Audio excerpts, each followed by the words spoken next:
Magandang araw po sa inyo, Sir Blair.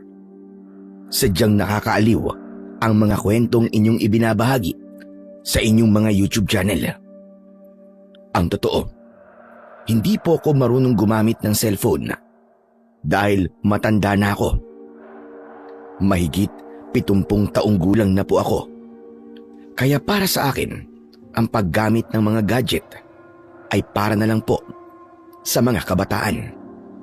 Kaya lang, pinilit akong turuan ng aking apo hanggang sa madiskubre ko nga ang iyong YouTube channel at naaliw ako sa pakikinig ng mga kakaibang kwento na inyong ibinabahagi mula sa mga masugid niyong taga-subaybay. Dahil nais kong ibahagi rin ang aking kwento nung medyo bata-bata pa ako. Alam kong kakaiba yun at maiibigan ng mga taga-subaybay mo. Kaya pinakiusapan ko ang aking apo na isulat sa iyo ang aking kwento dahil nais kong mapakinggan ito sa iyong YouTube channel. Ako nga pala si Pedro. Ang aking kwento ay nangyari noong nasa edad mahigit 30 anyos pa lamang ako. Sa aking palagay, mga taong 1980 yun. May anak na ako nun, kaya lang wala ng asawa dahil namatay sa isang malubhang karamdaman ang misis ko. Para makalimutan ang masakit na pagkawala ng asawa ko, ay nanirahan kami ng anak kong si Dino sa Siquijor, kung saan isinilang ang mga magulang ko. Ganito ang kabuuan ng aking kwento. Mag-uumaga na ng mga oras na yon. Natutulog pa ako nang yugyugin ako ng aking anak na si Lino dahil sa hindi pangkaraniwang naririnig niya.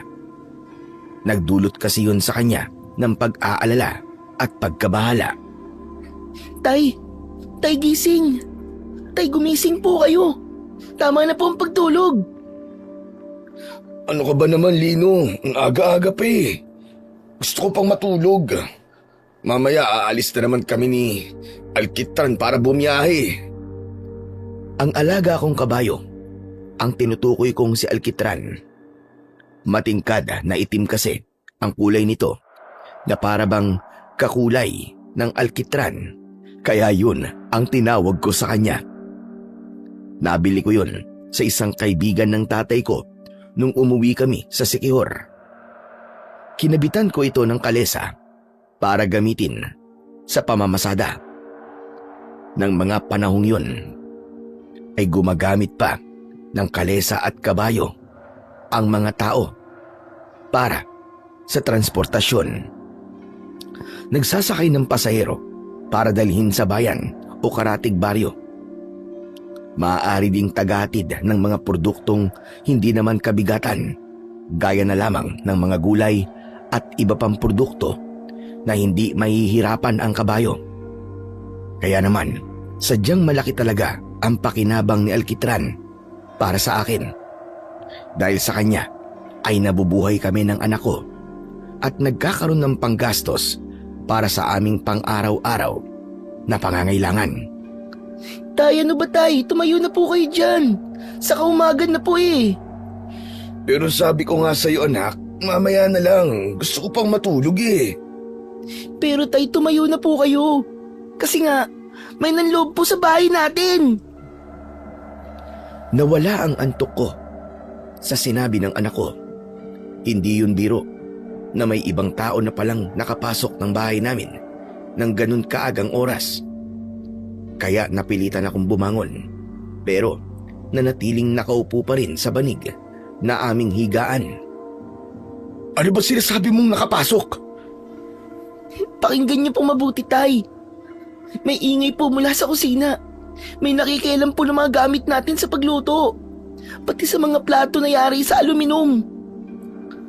Pinakinggan kong mabuti ang sinabi ng anak ko.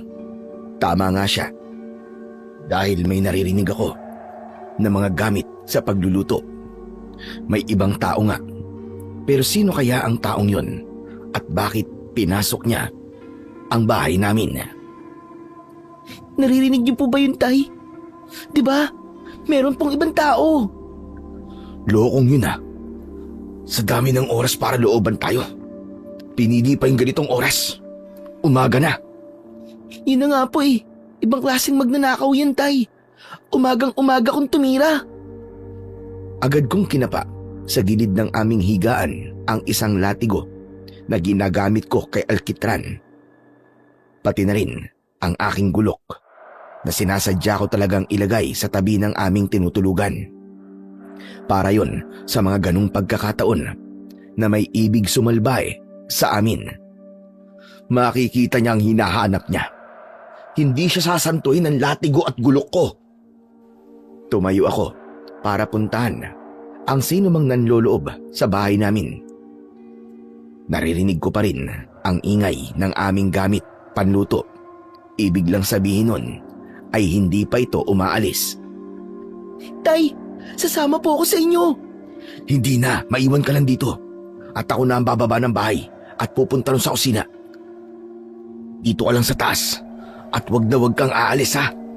Mas maigi nandito ka para kung ano man ang mangyari ay ligtas ka rito. Pero Tay, paano po kayo? Basta, kaya ko ang sarili ko. Kaya wag mo akong alalahanin. Yakan-yaka ko kung sino man siya. Tiyak, lalahid sa katawan niya ang latigo kong to. O kaya naman, kung manlalaban talaga siya, tatalsik ang ulo niya sa talas ng gulok ko. Tay, mag-ingat po kayo ha. Dahan-dahan akong bumaba ng hagdan upang hindi marinig ng taong nasa aming kusina. Nang makababa ako ng hagdan, ay nakita ko ang isang taong may talukbong pang tela ang ulo habang may ginagawa sa aming kusina. Ang kapal ng mukha mo. Parang di man lang kinakabahan sa kanyang ginagawang pagdanakaw. Maingat akong lumapit sa kinaroroonan ng taong naroon sa kusina. Nakatalikod dito at tila hindi naramdaman ang aking paglapit. Itinaas ko na ang aking latigo para ito'y hagupitin. Nang biglang lumingon ito at napasigaw sa takot nang makita ko. Ay, Diyos ko po! Wag! Maawa ka! Teka, Helena? Ikaw? Oo, ako nga ito, Pedro. Huwag mo akong sasaktan, maawa ka sa akin. Huwag mo akong lalatiguhin. Teka, bakit nandito ka sa bahay namin? Anong ginagawa mo rito? Ha? Kuwan eh, ipagluluto ko kayo ng almusal. Para paggising niyo ni Lino, ay meron na kayong makakain. Si Helena ay kapitbahay namin. Walang asawa at hindi nagkakalayo ang aming edad. Mula nang manirahan kami ng anak ko sa baryong yun, na kung tawagin ay Baryo Sakdal, ay siya ang una naming naging kaibigan. Mabait at palabati si Helena. Kasama niya sa kanilang tinitirhang kubo ang kanyang lola Barbara. Pero teka lang, Helena. Bakit mo naman kami ipagluluto ng almusal? Ha? Kuwan, naisip ko lang naman, Pedro. Maaga rin kasi ako nagising kanina. Saka, tapos na yung trabaho ko sa bahay. Si Lola Barbara naman, natutulog pa. Kaya nakapagdesisyon akong pumunta dito para ipagluto kayo. Nagawa mo makapasok dito sa kusina? Nakalimutan niyo kasing ikandado ang pintuan ng kusina. Ang plano ko talaga ay tatawagin kita. Kaya lang nakita ko na hindi nakakandado kaya pumasok na ako. Alam mo bang trespassing ang ginawa mong yan? Pumasok ka sa loob ng bahay namin na walang permiso. Ha? Bakit ipapabarangay mo ba ako, Pedro? Naku, wag naman. Ang gusto ko lang ay tumulong sa inyong mag-ama. Saka wala naman akong masamang ginawa. Hindi ako nagnakaw. Ipinagluto ko lang kayo. Maniwala ka sana, Pedro. Ayan nga oh, malapit na maluto yung kanin. Tapos heto, inihahanda ko na tong itlog na ipiprito ko. Hindi naman kita isusumbong sa barangay eh. Talaga? Hindi mo ko ipapakulong sa barangay? Siyempre hindi. Sa isang kondisyon. Ano yun? Kailangan mong tapusin yung niluluto mo. Okay ba yun, Helena? Oo naman, okay na okay. Heto, magpapakulo pa nga ako ng tubig para sa kape mo. Ayos yan. O sige, maiwan muna kita at pupuntahan ko lang si Lino para sabay na kaming kakain. Iniwan ko na si Helena sa kusina. Napapailing na lamang ako sa ginawa niya. Hindi ko alam kung matutuwa ba ako o mag-aalala sa ginagawang pagmamalasakit niya sa amin ng anak ko. Binalikan ko na sa kwarto ang anak kong si Lino. Tay, ano po nangyari? Nabugbog niyo po ba yung magnanakaw? Hindi pala magnanakaw, nak, kundi kusinera. Ho, kusinera? May kusinerang pumasok dito sa bahay natin? Oo, buti nga hindi ko nagawang saktan eh. Hindi naman pala masamang tao. Eh sino po yung kusinerang sinasabi niyo, Tay? Mabuti pa sumama ka na lang sa akin para makita mo siya. At nang makakain na rin tayo. Dahil tsak, tapos na rin siya magluto. Magkasabay na kami ng anak kong si Lino na bumaba ng hagdan at dumiretso sa kusina. Agad niyang nakita si Helena na tapos na rin magluto at nakahanda na sa mesa ang pagkain para sa aming almusal. Tay, si Aling Helena po nandito sa kusina natin. At ipinagluto ko kayo ng almusal, Lino. Kaya maaari na kayong kumain ng tatay mo. Po, kayo po nagluto ng almusal namin? Oo, ayan o, nakahanda na nga. Pero bakit po? Gusto ko lang. Sige na, kumain na kayo. Di naman pwedeng kami lang ni Lino ang kakain, Helena. Dapat maupo ka na rin at sabayan mo kami. Ikaw ang nagluto niyan eh. Dapat matikman mo rin ang luto mo. Hindi na, Pedro. Busog pa kasi ako eh. Aba, teka. Hindi pa pwedeng di ka kakain. Baka gusto mong magreklamo ako ng trespassing kay Kapitan. Sige ka. Naku, wag naman. Sige na nga, kakain na ako. Sasabayan ko na kay ni Lino. Yan, ganyan. Madali ka naman palang kausap eh. Sinabayan na rin kami ni Helena na kumain ng almusal. Napapansin kong napapatingin sa akin si Lino at ganun din kay Helena. Alam kong may katanungan sa kanyang isipan dahil unang pagkakataon na nangyari yon na pumunta sa bahay namin si Helena para ipagluto kami. Nang matapos kumain ay gusto pa sana ni Helena na hugasan ang aming pinagkainan, pero pinigilan ko na siya. Kundi si Lino na lamang ang bahala doon. Kayang-kaya na yung gawin ng aking anak. Nagpaalam na si Helena para bumalik sa kanilang bahay. Nagpasalamat naman ako sa kanya. Nakita ko sa mukha ng babae ang kasiyahan, pero hindi ko pa rin malubos maisip kung anong pumasok sa kokote ng babaeng yon para gawin ang ganung bagay. Tay, ibang klase po kayo. Ang tindi nyo. Ha? Anong antindi, anak? Biruin nyo po. Pinagluto po tayo ni Aling Helena. Tay, meron kayong hindi sinasabi sa akin ha? Kayo talaga malihim kayo. Okay lang naman sa akin eh. Hindi naman ako magagalit eh. Saka syempre, gusto ko po maging masaya kayo. Saka gusto ko rin po ng bagong nanay. Lokong bata to. Ano bang bagong nanay ang sinasabi mo? Si Raulo ka ba? Tay, kayo na po ba ni Aling Helena? Shota niyo na po ba siya? Huy! Walang ganon. Hindi kami. Wala kaming relasyon ni Helena, no? Kaya nga nagtataka ako kung bakit naisipan niyang pumunta rito para magluto eh. Hindi po kayo magshota? Hindi. Bakit? Nakita mo ba niligawan ko siya? Eh, hindi po. Pero parang shota niyo po siya eh. Baka naman po si Aling Helena nanliligaw sa inyo. Ang gwapo-gwapo mo kasi, tay eh.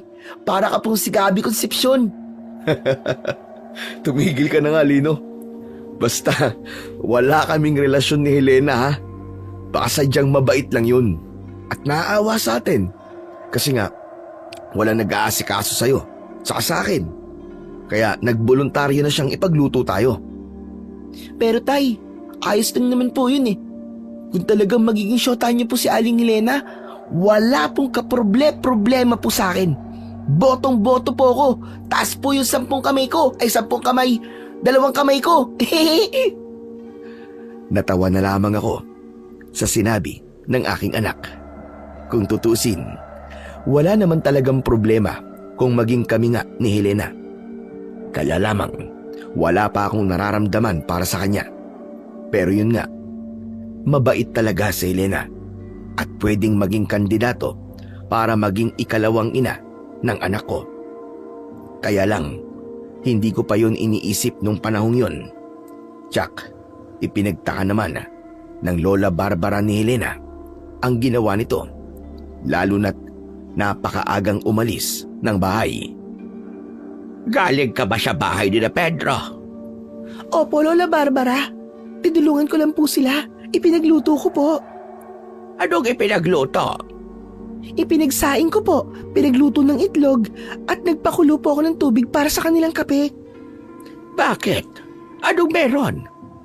Nag-apply ka bang katulong sa kanila? Hindi po, Lola. Naisipan ko lang pong tulungan sila. Kasi nakakaawa po yung mag-ama. Ay, harot ka! Malande! Aray ko naman, Lola. Ba't naman kayo nangungurot? Ang sakit nun ah. Kababae mo tao. Ikaw pa talaga ang tumayo sa bahay ng lalaki. At ikaw ang nagsisilbi. Bakit? Ano bang meron sa anyo ni Pedro? Huwag mo sabihin kasintahan mo na siya. Lola, magkaibigan lang po kami. Masama bang tumulong sa isang kaibigan? Di ba hindi naman po? Hindi nga. Kaya lamang, hindi magandang tignan ang ginagawa mong yan eh. Ikaw na bata ka. Ano na lang ang iisipin ni Pedro? Sige nga. Ayun po, nagpasalamat naman po siya sa ginawa ko. Kahit na. Huwag mo nang uulitin ito, Helena, ha? Lola, masaya naman po ako sa ginagawa ko eh. Kahit na. Hindi yung gawain ng isang babaeng Pilipina.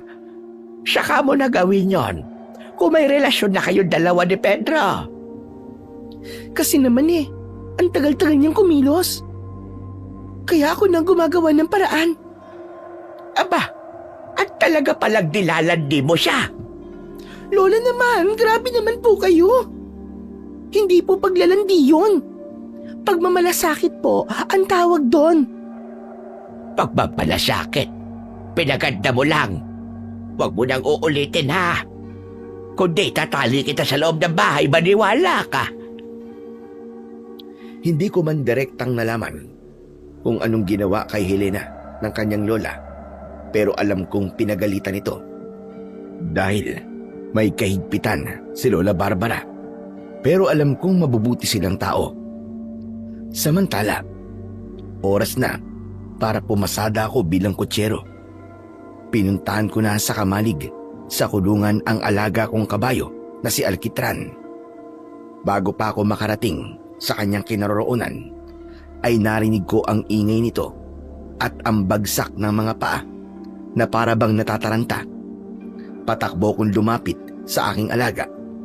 Nagpupumiglas ito na wari merong kinatatakutan. Hu! Susu! Bakit Alkitran? Ano nangyari sa'yo? Parang natatakot ka yata. Tila may bahagyang pag-ungol ang kabayo. Yun nga lang, hindi ko naman kayang maintindihan kung anong ibig sabihin. Kaya, inalis ko siya sa pagkakatali para ilayo sa lugar na yon.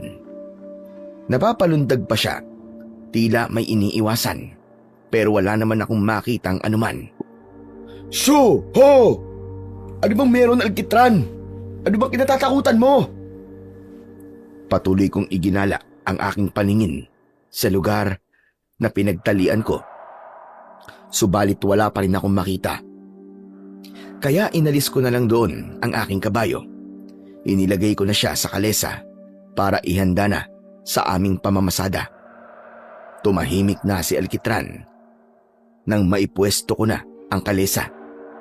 Sumakay na rin ako sa kalesa para makaalis na kami. Tiyak na may mga nag-aabang ng pasahero para magpahatid patungo sa bayan. Sa mga dinaraanan namin ay may nagiging pasahero ko.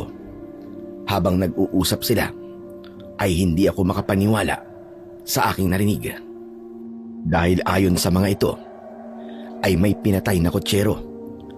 Natagpuan itong said ang dugo at puro kagat ang katawan. Hindi malinaw sa mga nagiging pasahero ko kung ano ang dahilan ng kamatayan ng isang kotsero, kung sinalakay ba ng ligaw na hayop o may iba pang dahilan. Ang balita tungkol sa kotserong natagpuang patay ay nagbigay sa akin ng pagkabahala. Pero hindi yun dapat maging hadlang sa aking trabaho bilang kotsero.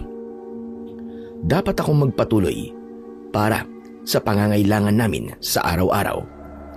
Papauwi na ako ng araw na yon galing sa pangangalesa nang madaanan kong naglalakad ang Lola Barbara ni Helena, kaya hinintuan ko siya. Ho! Shoo! Lola Barbara, sumakay na po kayo dito sa kalesa. Total, pauwi na rin po ako eh. Nako, wala akong dalang perang pambayad, Pedro. Kaya hayaan mo na ako maglakad. Kaya ko pa naman. Sumakay na po kayo, Lola. Saka, sino bang may sabi na sisingilin ko po kayo? Libre po ito, Lola.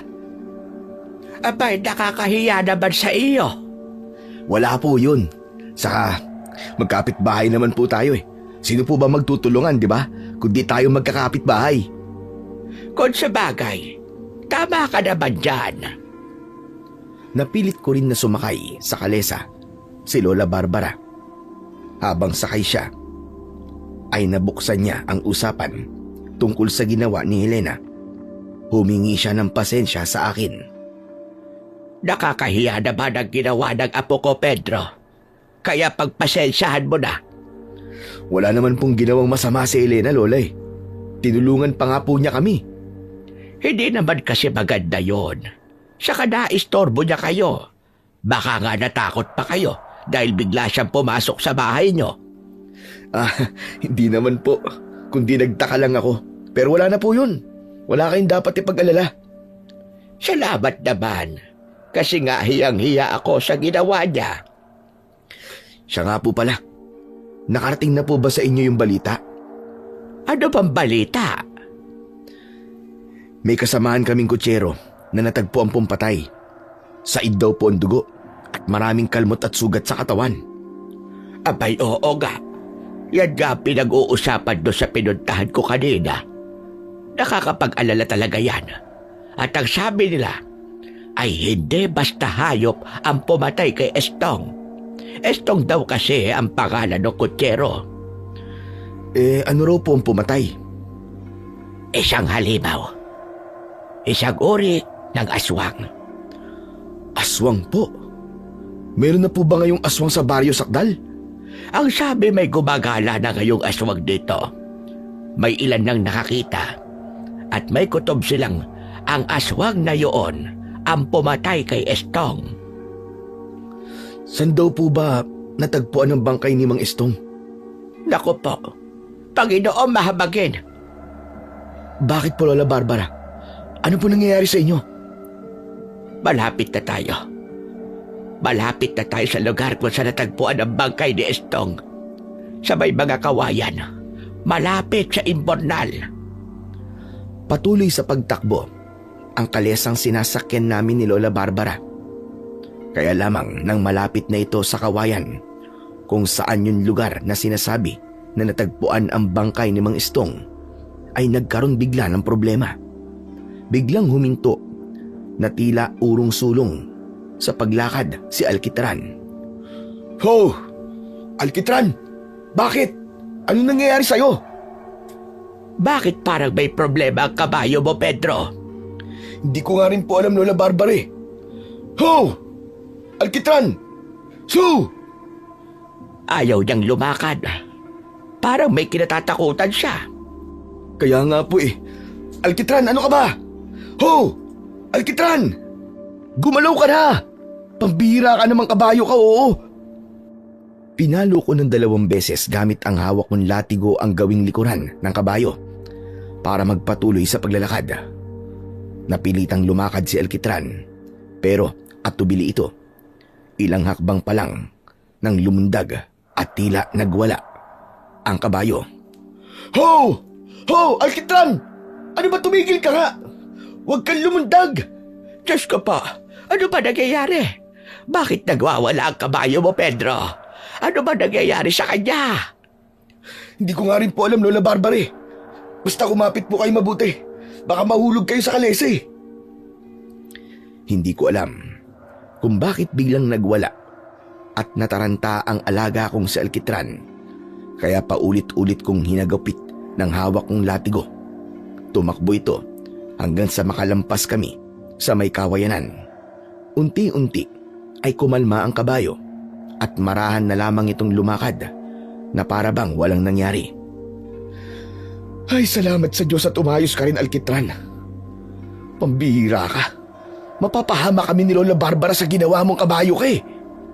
Diyos ko po, aatakihin ako sa puso sa ginawa ng kabayo mo, Pedro. Buntik na akong balaglag sa kalesa.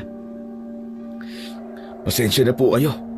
Di ko rin po talaga alam kung bakit biglang nagdadadamba ang kabayo ko eh. Kumusta po kayo, Lola? Okay lang po ba kayo? Hindi po ba kayo nasaktan? Ayos naman ako.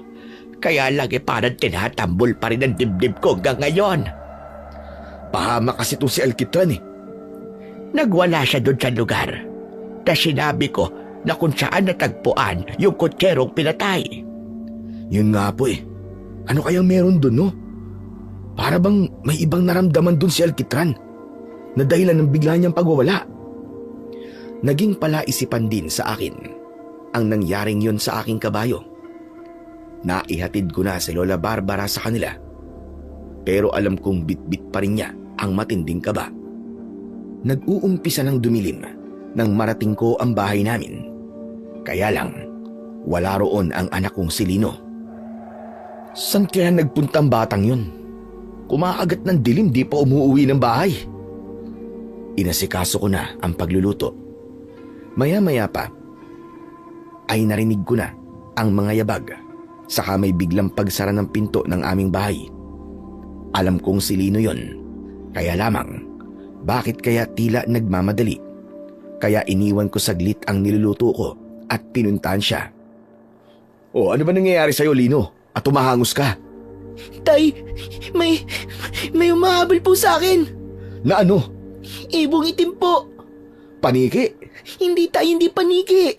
Kundi ibong itim na parang uwak. Bakit kayo nahabol? Hindi ko nga po alam tay eh. Natakot ako kaya binilisan ko po ang takbo ko. Para kasi gusto niya akong atakihin. Buti na lang po mabilis talaga akong tumakbo. Kanina nagwala si Alkitran na parang may kinatatakutan. Ngayon naman, may kung anong ibong itim ang humahabol sa'yo. Ano ba nangyayari dito sa baryo natin? Parang may kakaiba. Narinig ko nga po kanina tay, yung usapan ng mga tambay dun sa tindahan ni Mang Bianong. Ang sabi, napasok na raw po ng masamang nilalang ang baryo natin. Anong masamang nilalang? Gaya po ng aswang. Nakakatakot po yun tay. Delikado po tayo sa aswang. Dapat siguro mag-ipon tayo ng bawang at asin para meron po tayong magagamit na pangontra. Natahimik ako sa sinabi na yon ni Lino. Maging ang anak ko ay alam na rin ang tungkol sa aswang na nagpapakita sa baryo. Gusto ko sanang wag niyang malaman ang tungkol doon dahil alam kong maghahatid lang yon sa anak ko ng takot. Kaya lang wala na, alam na niya. Hindi ko na yon mababawi pa. Kaya ikaw anak, dapat kapag lalabas ka ng bahay mag-iingat ka palagi ha. Mahirap na. Hindi na ligtas ang panahon ngayon. Marami nang nangyayaring hindi pangkaraniwan. Paano po kung isang araw? Bigla na lang salakayin ng mga aswang ang baryo natin, tay. Naku po, anong gagawin po natin? Paano po ba natin lalabanan ng mga aswang na yon? Saka na lang siguro natin isipin yun anak, pag nangyari na. Pero tay, napasok na po ng aswang ang baryo sakdal. Pero mas kailangan natin problemahin ay ang panlaman natin sa kumakalam natin sikmura. Hindi tayo maaaring magpatakot sa mga aswang-aswang na yan at madlangan ang pagiging kutsero ko. Kundi wala tayong kakainin. Yun naman talaga ang katotohanan. Dapat paghandaan kung magpapatuloy ang pananakot at pagsalakay ng aswang na nagpapasimula ng magparamdam sa baryo Sakdal. Pero nakakatakot din na walang makakain sa susunod na araw. Hindi man kami mamamatay dahil sa pag-atake ng aswang, posible namang mamatay kami ng anak ko sa gutom. Ang tanging importante sa akin ay ang mabuhay kami ng anak ko at syempre, maprotektahan siya sa anumang maaaring puminsala. May sarili akong kaparaanan kung paano ko gagawin yon. Pero ang problemahin ng ibang tao, lalo na ang lagim na nagsisimulang lumigalig sa baryo Sakdal, ay wala sa prioridad ko. Hahayaan ko na lang munang problemahin yon ng kapitan ng baryo at ayoko nang makisawsaw pa. Siya ang unang may pananagutan para ayusin at bigyan ng proteksyon ang kanyang mga nasasakupan para sa napapabalitang banta ng kampon ng kadiliman. Mula nang may kakaibang nangyari sa alaga kong si Alkitran, ay napansin ko ang katamlayan niya. Hindi ko alam kung nagkaroon ba ng epekto sa kanya ang nangyari. Kaya lang, wala naman akong nakitang anuman na dahilan ng bigla niyang pagwawala ng araw na yon. Pinakain mo ba si Alkitran, anak? May damo na akong ginapas para maging pagkain niya. Dinala ko na po doon sa may kamalig, yung damo pang pagkain ni Alkitran, Tay. Kaya lang parang ayaw po niya kumain. Hayaan mo, kakain din yung kapag nagutom. Pero dati naman po, hindi naman po ganun si Alkitran eh. Ngayon parang matamlay po siya. Kaya nga eh. Hindi ko nga rin maintindihan, anak eh. Baka nagkapobya. Po? May ganun po bang kabayo? Siguro. Dahil hindi maalis sa isip niya kapag meron silang kinatatakutan. Kasi nga, nagdadadamba rin siya nung nakaraang pumasada kami. Pero Tay, ano po kayang kinatatakutan niya? Teka Tay, hindi po kaya yung aswang?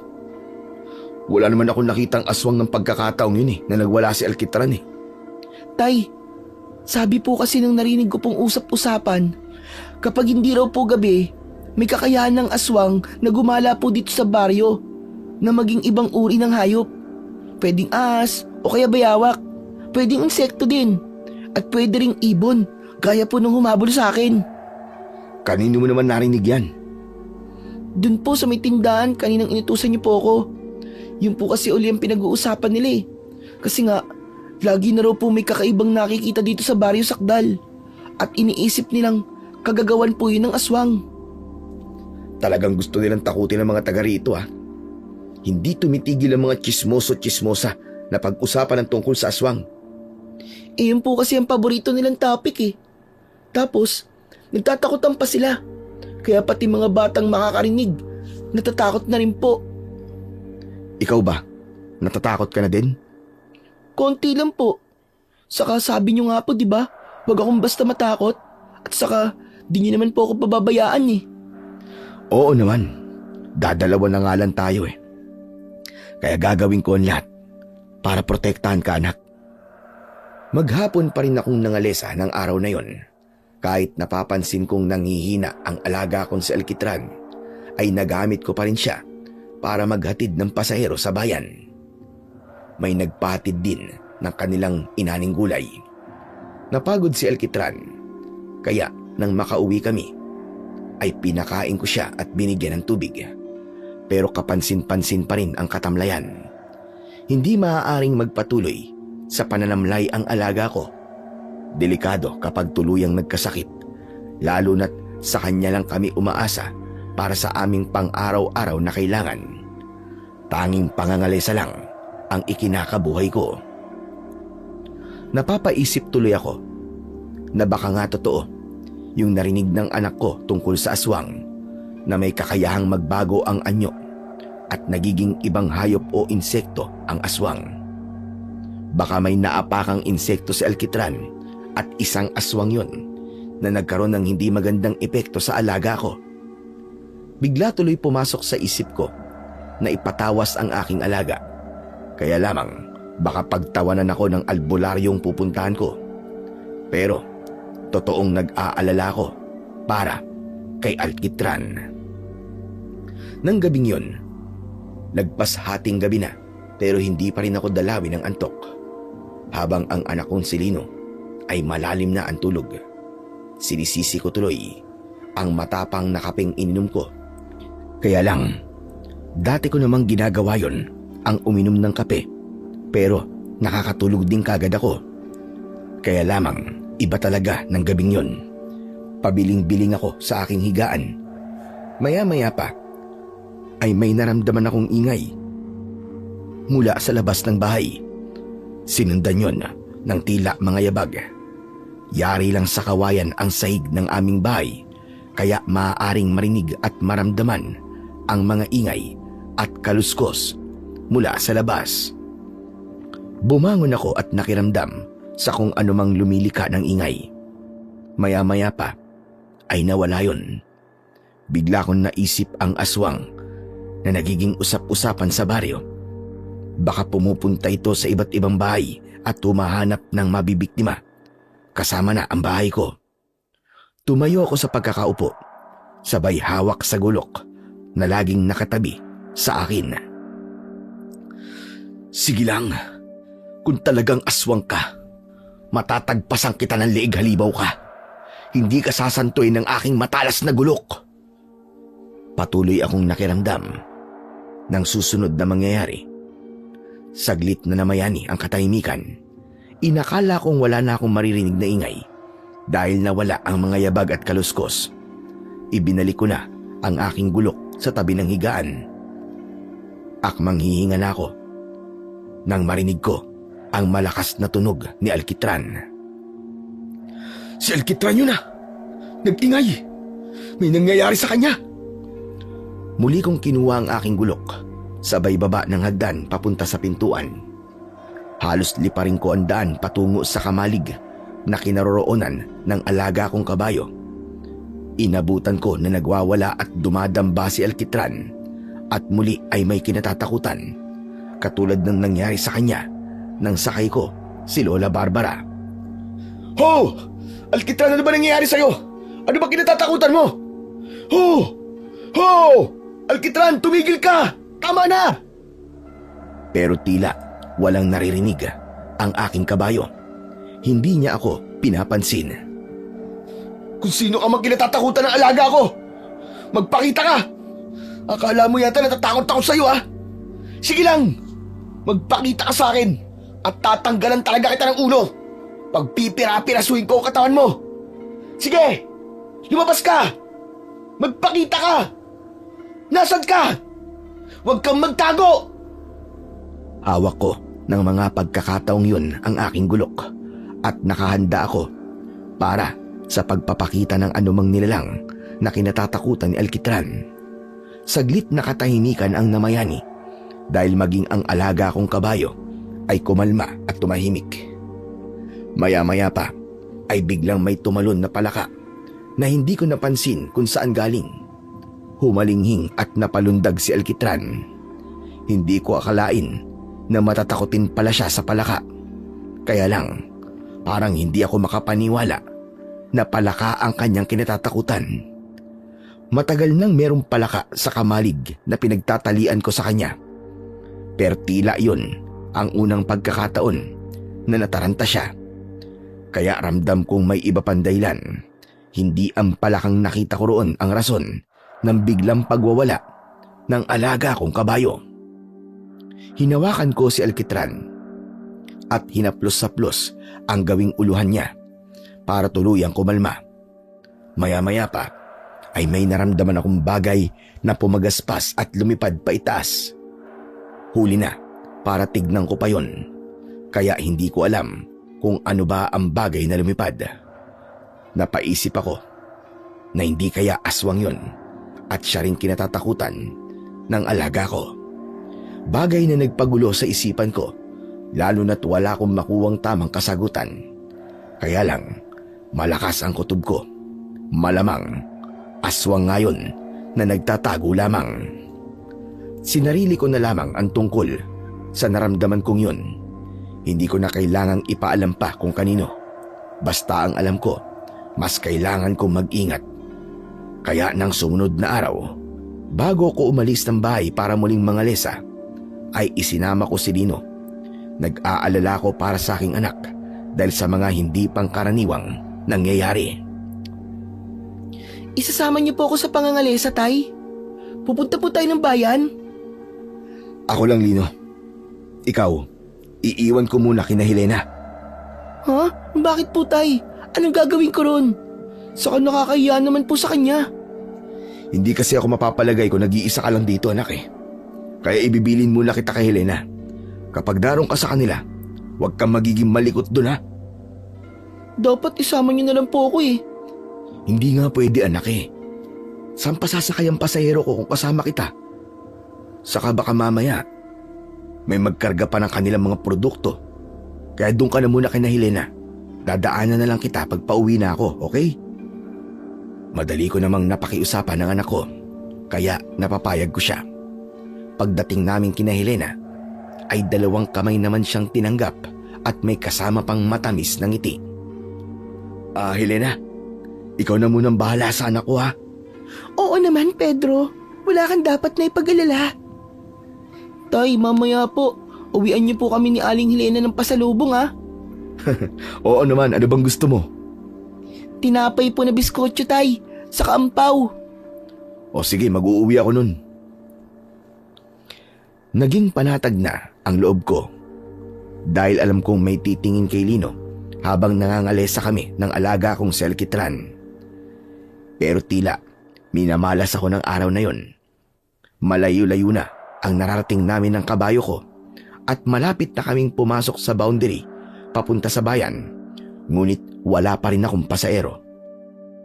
Wala yatang pupunta ng bayan o natatakot ng gumala ang mga tao dahil sa napapabalitang aswang. Hanggang may napansin akong pasahero na nag-aabang sa susunod na kanto. Isang matandang lalaki ang kumaway sa akin para sumakay. Kaya lamang habang pinagmamasdan ko ang itsura nito ay tila walang pambayad. Pero nakakaawa talaga ang itsura niya. Umiral ang pagiging maawain ko, kaya kahit may kutob akong wala siyang pambayad ay hinintuan ko. Ho! Ho! Alkitran, tigil muna! Meron tayong pasahero. Salamat. At hinintuan mo ko. Kanina pa ako nag-aabang ng kalesang masasakyan. Bakit po, wala po bang dumadaan kanina? Meron naman. Ilan na rin yung dumaan. Kaya lang ayaw akong hintuan. Ho? Ayaw po kayong pasakayin? Parang ganun na nga. Bakit naman po? Hindi ko alam sa kanila. Meron naman akong pambayad. Akala yata nila wala akong pambayad. Dahil ganito ang itsura ko. Mukha akong walang pera. Dahil sa butas-butas kong suot na damit. At may dala pa akong sako. Hindi po bale. Andito po ako at isasakay ko po kayo. Salamat. Maraming salamat talaga sa iyo, Amang. Bumaba ako ng kalesa para alalayang makakyat sa itaas ng kalesa ang matandang lalaki. Nang matiyak kong maayos na ang kanyang pagkakaupo sa kalesa, ay pinatakbo ko na si Alkitran.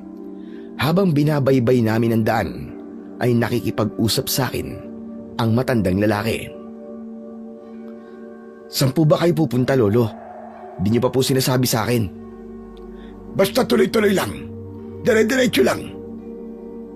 Sasabihin ko sa'yo kung hihinto na tayo. Teka, ano nga palang pangalan mo, Amang? Pedro po ang pangalan ko. Kayo po, Tatang. Ano pong pangalan nyo? Maaari mo akong tawaging Apo Magno. Mas kilala ako sa tawag na ganun dun sa aming lugar. Ganun po ba? Saan po ba kayo galing, Apo Magno? Meron lang sana akong dadalawing kakilala. Kaya lang, wala na pala siya sa tirahan niya. Kung ganun pala, nagpagod lang po kayo. Tapos, wala na pala yung taong dadalawin nyo. Kaya nga nalulungkot ako na hindi kami nagkita. Sana lang magkita ulit kami ng taong yon na dati kong kaibigan. Ano po bang pangalan niya? Malay nyo, kilala ko siya. Estong. Estong ang pangalan niya. Katulad mo, Isa rin siyang kutsero. Matandang kutsero. Estong? Estong po ang pangalan niya? Oo, Pedro. Bakit? May kilala ka bang ganun ang pangalan? Hindi ko po siya kilala pero narinig ko po ang pangalan niya nitong nakarang araw lang. Saan? Saan mo narinig ang pangalan niya? Usap-usapan po siya dito sa aming baryo. Dahil may masama pong nangyari sa kanya eh. Ano ka mo? May masamang nangyari kay Estong. Teka, ano nangyari sa kaibigan ko? Ang narinig ko po kasing kwento, natagpuan po siyang patay at aswang daw po ang pumatay sa kanya. Tumahimik saglit ang matandang pasahero ko dahil sa kanyang narinig na akin sinabi. Apo Magno, okay lang po ba kayo? Bigla po kayong tumahimik. Hindi lang kasi ako makapaniwala, Pedro, na ganoon ang sinapit ng kaibigan kong yon. Napahamak pala siya dahil sa isang aswang. Nahuli na pala ako ng dating. Kung mas napaaga pagbisita ko sa kanya, baka hindi yun nangyari sa kanya. Baka hindi siya napahamak at hindi siya napatay ng aswang. Dahil sa nalamang yun ni Apo Magno, ay nawala na ang kasiglahan ng matandang lalaki. Labis niyang ikinalungkot ang kanyang nalaman. Halos kalahating oras na kaming naglalakbay sakay ng kalesa, pero wala pa rin sinasabi sa akin si Apo Magno kung saan nga ba ang destinasyon niya. Kaya muli akong nagtanong sa kanya. Ipagpatuloy mo lang ang pagpapatakbo nitong kalesa mo. Malayo pa po ba tayo? Basta tuloy-tuloy lang. Sasabihin ko na lang sa'yo. Alam ko na malayo na ang kinaroroonan namin. Hindi na pamilyar sa akin ang lugar na kinaroroonan namin. Hanggang may nakita kong isang arko na tila papunta sa isang kakaibang lugar na noon ko lang narating. Papasok po tayo dyan, Apo Magno? Oo, Pedro. Sige lang. Pumasok ka at ako ang bahala. Tuloy-tuloy lang na pinapasok ko si Alkitran. Salamat na lang. At wala nang sumpong ang alaga ko. Hindi na rin ito nagpakita ng pagkabahala, kaya kalmado lang ito habang binabagtas ang lugar na itinuro ni Apo Magno. Hanggang makarating kami sa mismong pusod ng lugar na yon. Napansin kong kakaiba ang kasuotan ng mga taong naroroon. Bumabang mag-isa si Apo Magno. Maraming salamat sa pag-aatid mo sa akin dito sa aming tribo. Ho? Tribo? Oo. Nandito ka ngayon sa tribo ng Banwaa. Yun ang tawag sa aming lahi. Ngayon ko lang po nalaman na may tribo na kung tawagin ay tribong Banwaa sa lugar na to. Isang tribo ito na malapit ng maubos. Kaya nagsisikap kaming alagaan para may pagpatuloy ang aming tribo. Kaya naman, pwede sa lugar namin ang pagkakaroon ng higit isang asawa ang mga kalalakihan para mas mabilis dumami. Ikaw ba, Pedro? May asawa ka na ba? Kung maninirahan ka sa aming tribo, ay maaari kang mag-asawa kahit ilan at magkaroon ng maraming anak. Hindi po. Salamat na lang po. May anak na rin po ako. Pero kung magbabago ang isip mo, maaari kang magbalik dito. Hanapin mo lang ako. Hindi pa natatapos ang pag-uusap namin ni Apo Magno, ay may kung anong tunog ang umalingaw-ngaw, parang isang ugong na nagmumula sa isang kakaibang instrumento. Anong ingay po yun? Hudyat ng pagkagat ng dilim. Dahil mahalaga sa lugar na ito ang dilim, mas maraming nagsasaya dito kapag umiiral na ang kadiliman. Kasabay ng hudyat na narinig ko, ay nagsimula na ring tumayo ang aking balahibo. Nakaramdam ako ng kakaibang lamig sa aking braso. Napansin ko rin ang paulit-ulit na paghakbang ni Alkitran na parabang nababahala ito. Kaya bago pa magwala si Alkitran, ay nagpaalam na ako kay Apo Magno. Gaya ng sinabi niya kanina, ay kaya naman niyang magbayad. May iniabot siya sa aking nakabalunbon na perang papel. Bibilangin ko sana, pero pinigilan ako ng matandang lalaki. Huwag na, hindi mo na kailangan bilangin. Higit pa yan sa halagang dapat mong singilin. Kaya dinagdagan ko na yan. Dahil ramdam kong malaki-laki nga ang halagang ibinayad ng matanda, kaya inilagay ko na lang yon sa isang maliit na bag na nakasabit sa aking bewang. Saka inutusan ko na si Alkitran para umalis na kami. Agad namang sumunod ang alaga kong kabayo nang bahagya kong hatawin ang kanyang tagiliran gamit ang latigo.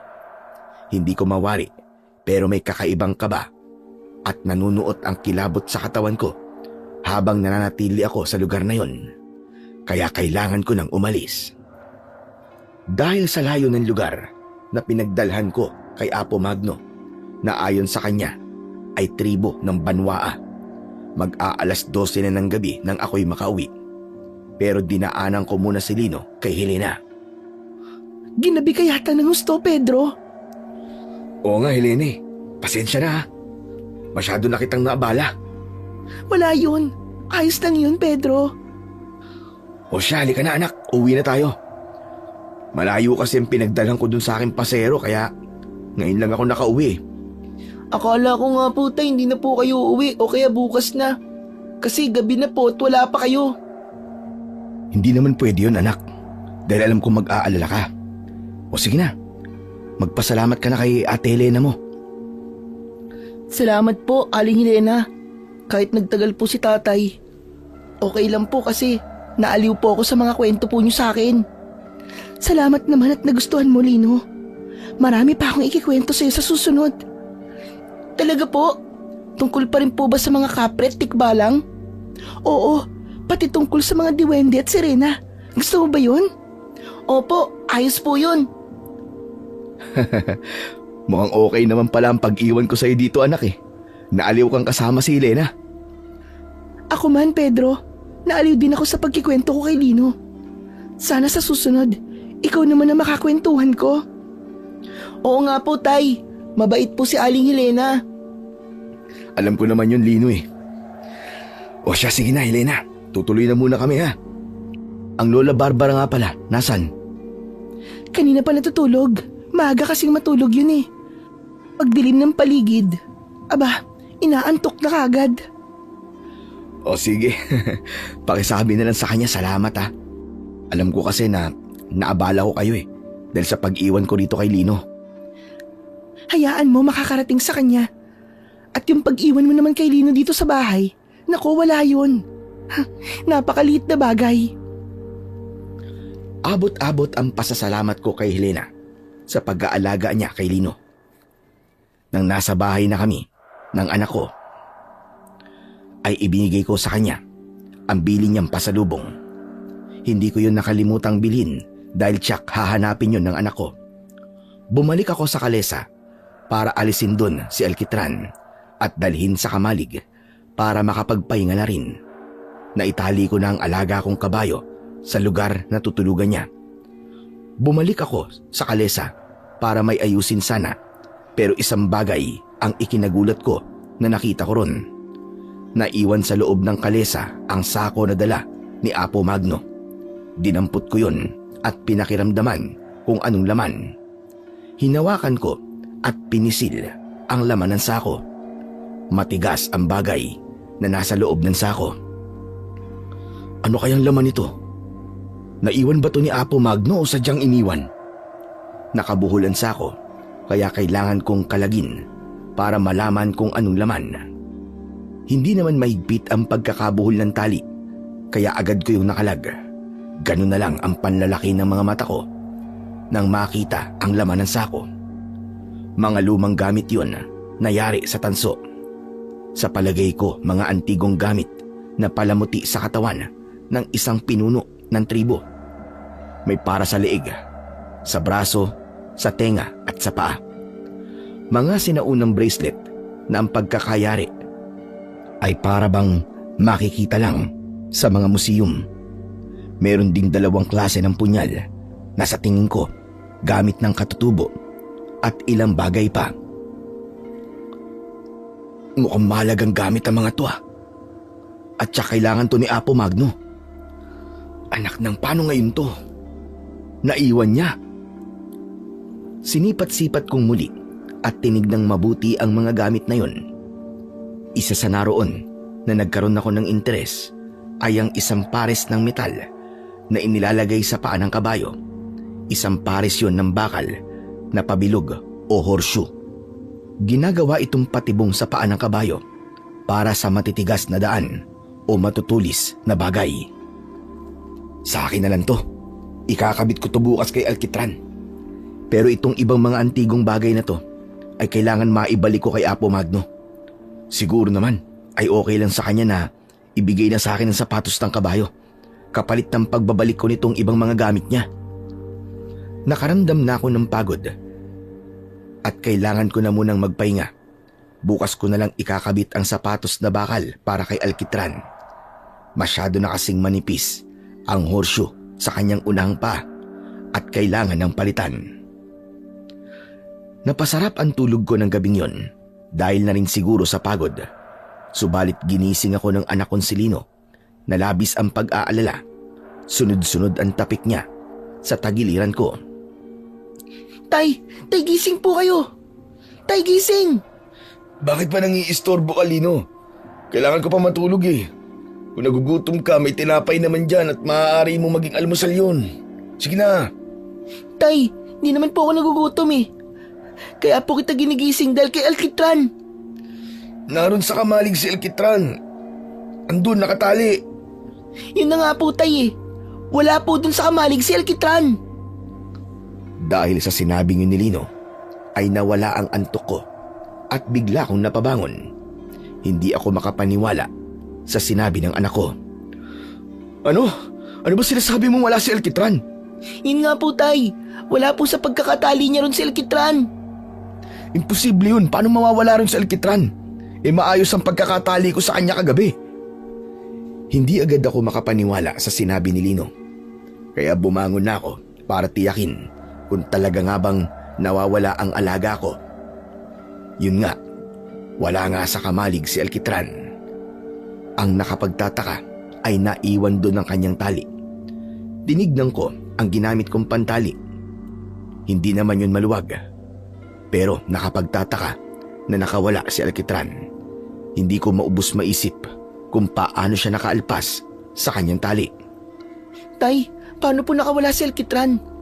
Saka ngayon lang po ito nangyari. Hindi ko nga rin alam, anak eh.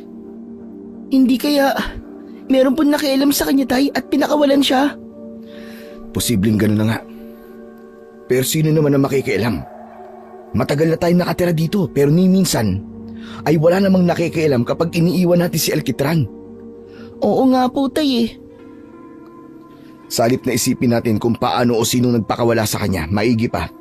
Hanapin na lang natin si Alkitran. Opo, tay. Tutulong po ako sa paghanap. Nawawala man si Alkitran, ay hindi naman ako gaanong kinakabahan dahil pakiramdam ko'y hindi lumayo ang alaga kong kabayo. Kaya nagpunta na lang kami sa kakauyan na posibleng pinuntahan ng aking alaga. Nakasalubong pa namin ang Lola Barbara ni Helena sa paghahanap namin kay Alkitran. Ang aga nyo namang mag-ama. Siya ba ang punta ninyo? Hahanapin po namin si Alkitran, Lola Barbara. Ano ka mo? Nawawala ang alaga nyong kabayo. Opo, Lola, ganun na nga po. Paano ang pangangalesa mo niyan? Importante sa'yo ang kabayo mo dahil ginagamit mo siya sa trabaho mo. Kaya nga po kailangan makita namin siya kagad. Alam mo, Pedro, iba ang pakiramdam ko. Saan po? Diyan sa alaga mo. Di kaya may kung anong nangyayari sa kanya na hindi mo alam. Teka, ano pong ibig niyo sabihin, Lola Barbara? Hindi nga ba nung pinasakay mo ako, bigla siyang nagtatatalon at nagwala sa hindi may paliwanag na dahilan. Tapos ngayon naman ay nawawala naman siya. Baka may kung anong nangyayari sa kanya. O may kinalaman yung mga pagpapakita ng mga kakatwang nila lang. Gaya na lamang nung napapabalitang aswang. Hindi naman po siguro. Wala naman po sigurong kinalaman sa mga aswang ang nangyari ngayon kay Alkitran. Sana nga. Sige po, Lola Barbara. Tutuloy na po muna kami ni Lino. Kailangan namin makita kagad si Alkitran eh. dahil may pupuntahan pa po ako at kailangan ko po siya. Iniwan na namin si Lola Barbara at ipinagpatuloy ang paghahanap kay Alkitran. Pinasok pa namin ang loob ng kakauyan para hanapin ang nawawalang alaga. Plano ko pa namang palitan na ang bakal na sapatos ni Alkitran. Ipapalit ko yung naiwan ni Apo Magno sa aking kalesa. Habang nasa loob kami ng kakauyan, ay narinig namin ni Lino ang ingay ng mga ibon na naroon hanggang sa magliparan ang mga ito sa hindi kalayuan. Tay, tignan niyo po. Parang merong kinatatakutan ng mga ibon sa gawiron. Halika doon tayo, alamin natin. Nagmamadali kaming nagtungo ng anak ko sa lugar na may mga ibong nagliparan. Tama ang naging kutob ko. Naroon nga si Alkitran at nanginginain ng damo. Tay, si Alkitran! Alkitran! Ayos! Buti na lang at narito siya at hindi tuluyan lumayo. Oo nga po tay eh. Siguro alam din po niya na hahanapin po natin siya. Kaya hindi po siya nagpunta sa kung saan. Kundi dito lang po sa lugar na madali po natin siyang makikita. Nilapitan namin si Alkitran. Subalit ganun na lamang ang sindak ko nang makita ko na ilang dipa mula sa kinaroroonan ng aking alagang hayop ay may bangkay ng isang tao. Agad rin yung nakita ni Lino. Tay, tingnan niyo. May patay po na tao. Oo nga anak, at hindi lang siya basta pinatay. Diyos ko po, luwang kanyang mga mata. Wakwak din ang kanyang tiyan na para bang kinuha ang mga lamang loob. Tay, nakakadiri. Parang gusto ko pong masuka, tay. Huwag mo nalang tignan anak. Sige po. Tay, sino po kaya ang may kagagawan yan? Saka bakit nandito po si Alkitran? Siguro kailangan na nating ipaalam ito kay Kapitan. Baka mamaya ay madamay tayo sa nangyari sa taong to. Tay, hindi kaya yung patay na tao na yan ang kumuha po kay Alkitran? Baka ibig niyang nakawin. Naisip ko nga rin yan anak.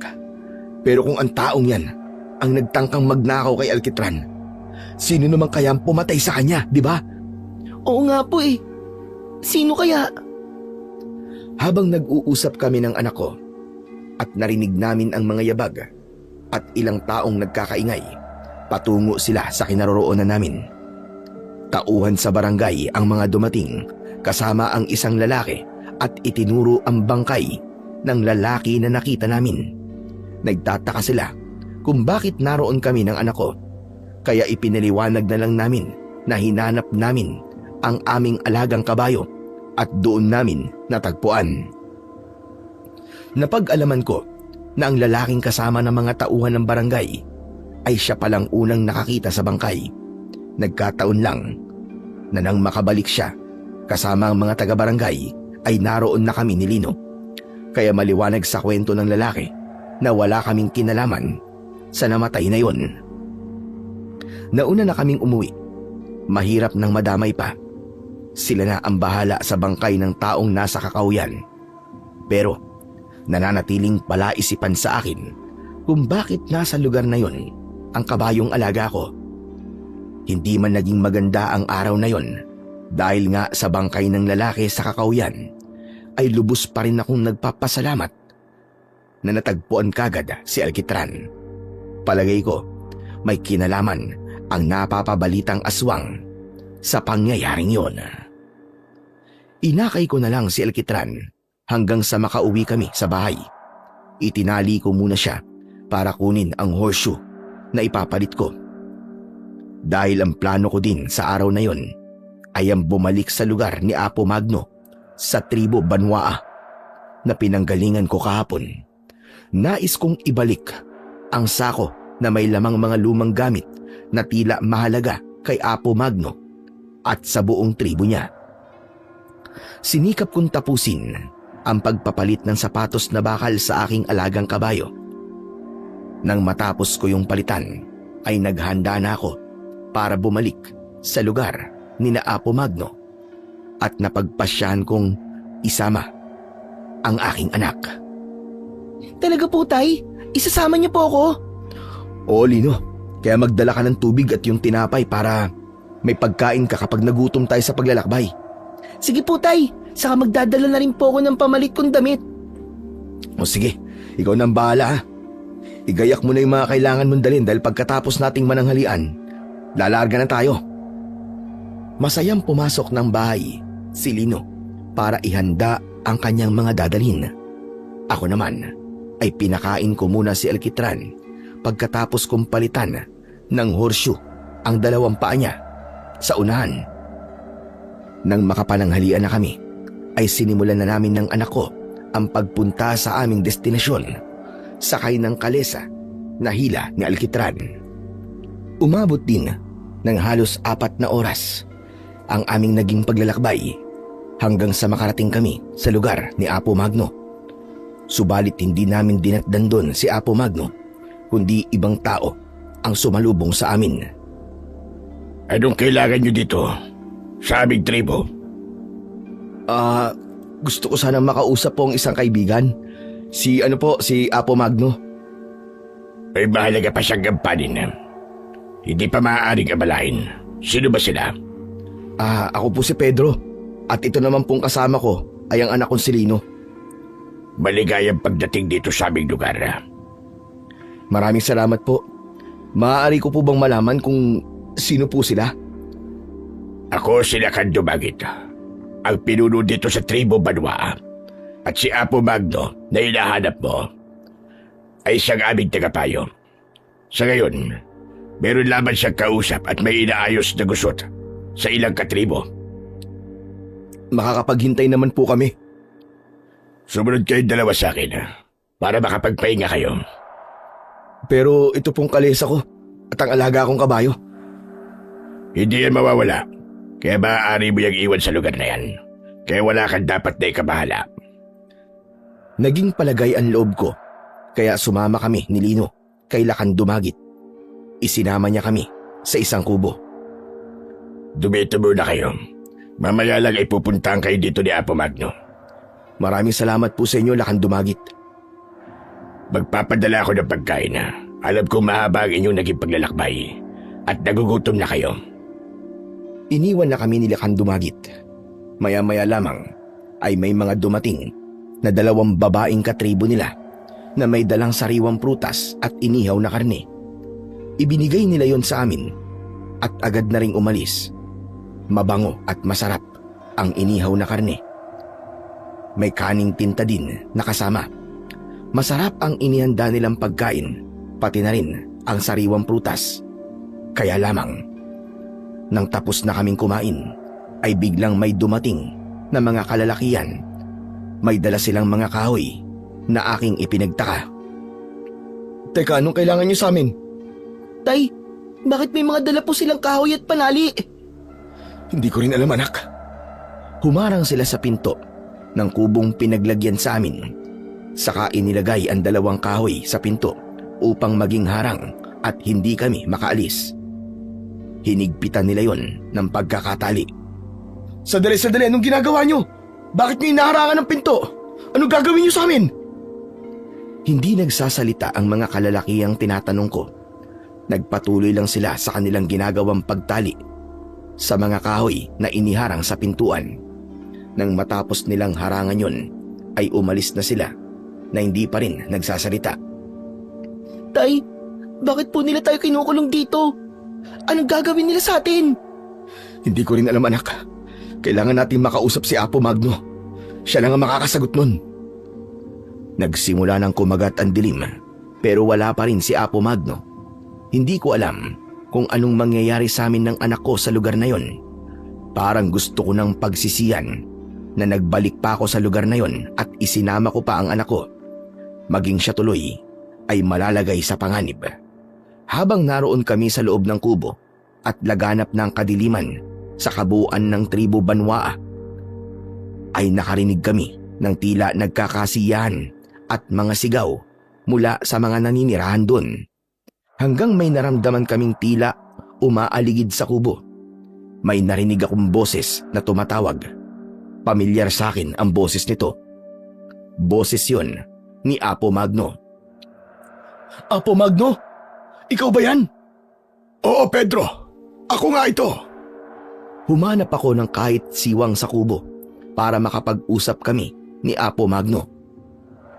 Kailangan mag-usap tayo, Apo Magno. Hindi namin alam kung anong mangyayari sa amin ng anak ko dito. Kasama ko siya ngayon eh.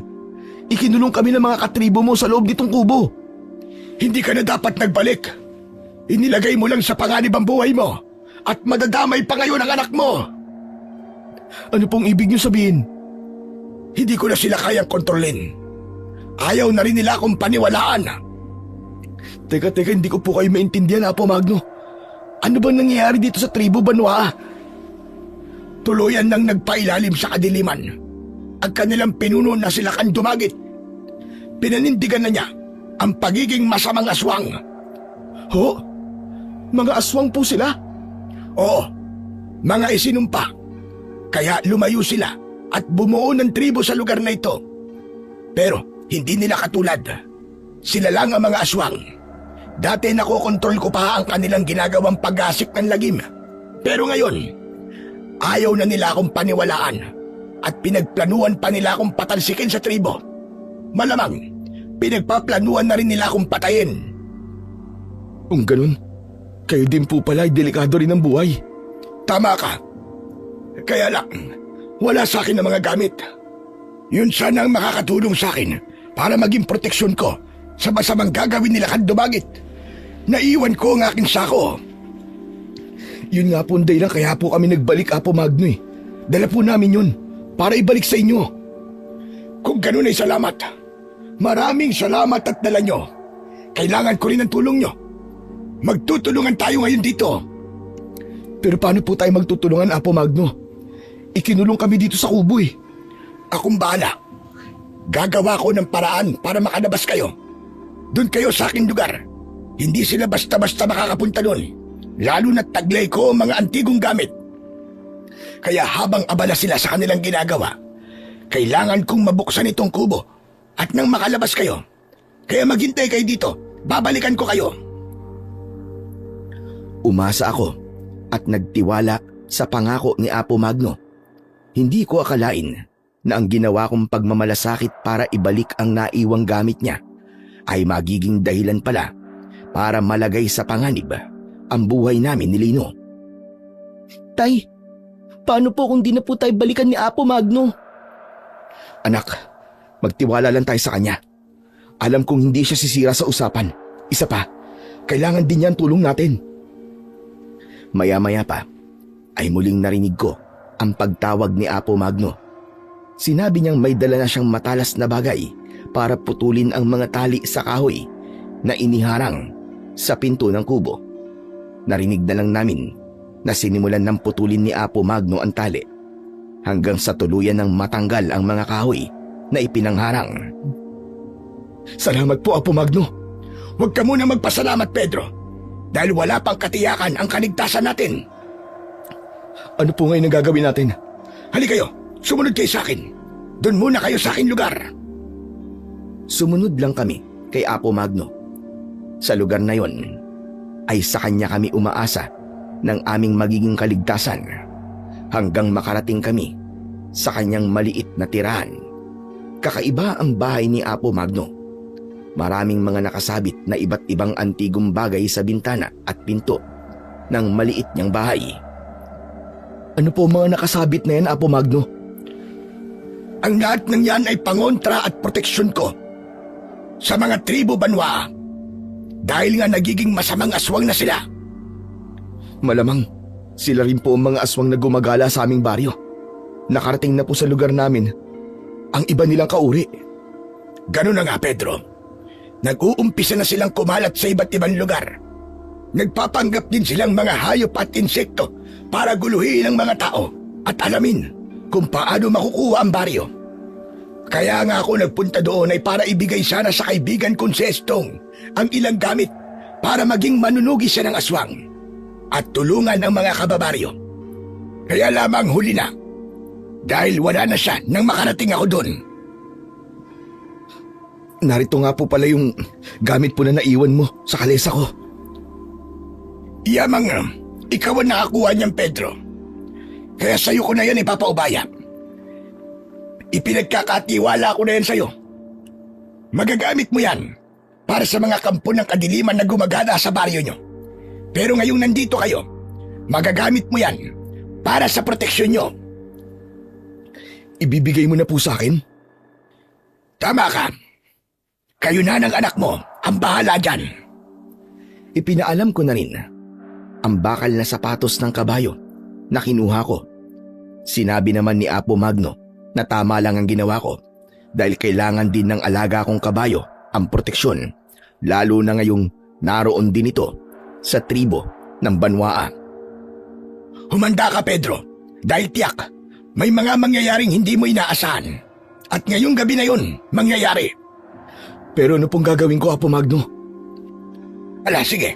Ilabas mo mga gamit na nasa sako para masabi ko sa iyo kung alin sa mga nariyan ang magagamit nyo ni Lino.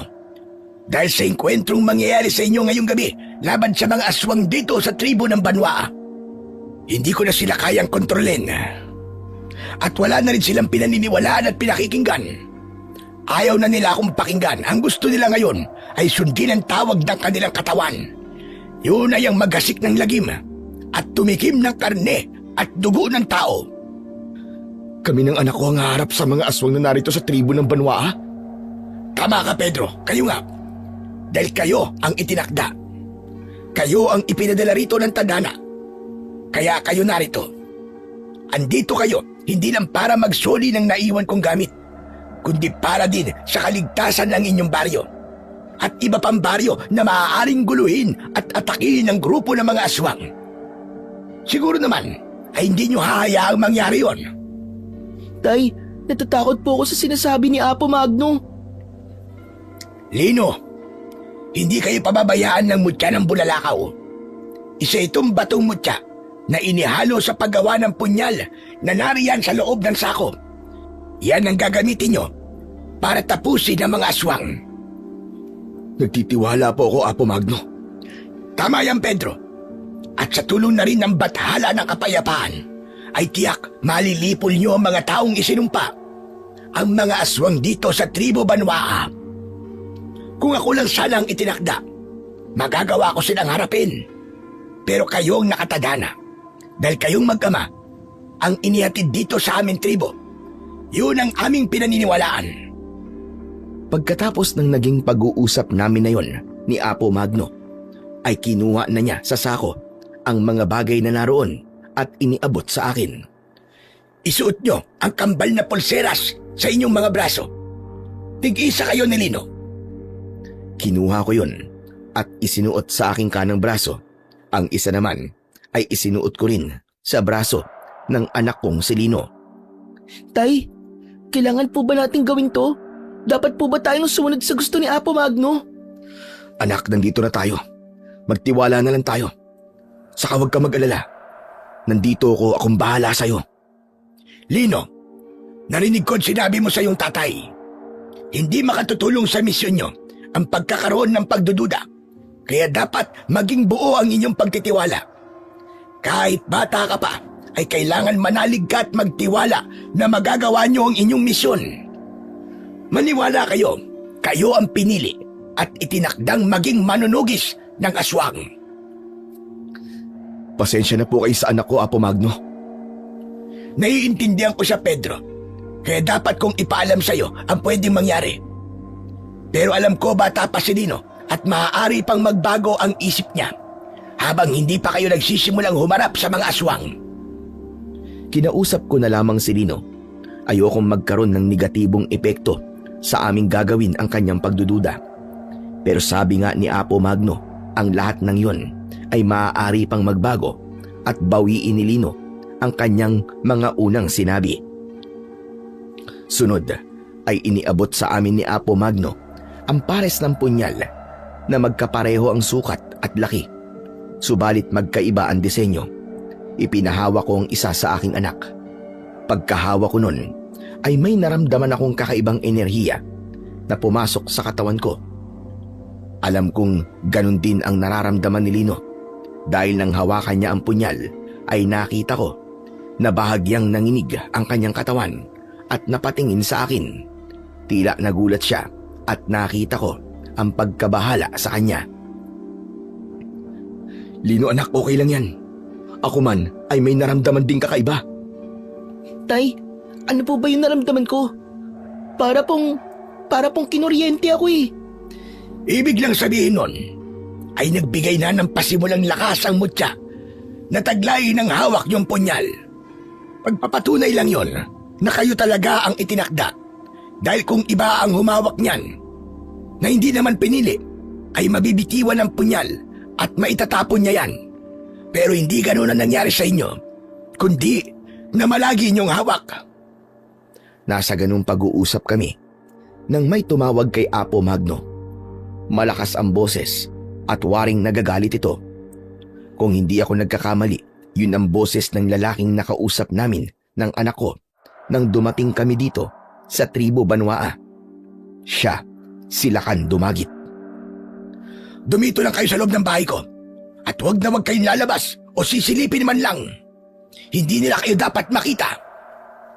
Pagkatapos magbilin ni Apo Magno, ay lumabas na siya ng bahay para harapin si Lakan Dumagit. Idinikit ko ang aking tenga sa dingding at sumilip ako sa maliit na siwang para hindi ako mapansin ng kausap ni Apo Magno. Pinakinggan ko ang kanilang pag-uusap. Talaga bang ginagalit mo ko, Apo Magno? Ano bang problema mo, Lakan Dumagit? Bakit ka nagagalit? Nasaan na baga ba? Alam kong ikaw lamang ang maaaring kumuha sa kanila. Hindi ko alam ang sinasabi mo. Baka naman nakatakas sila. Imposible yun. Ikinulong sila ng aking mga tauhan. Paanong makakatakas sila?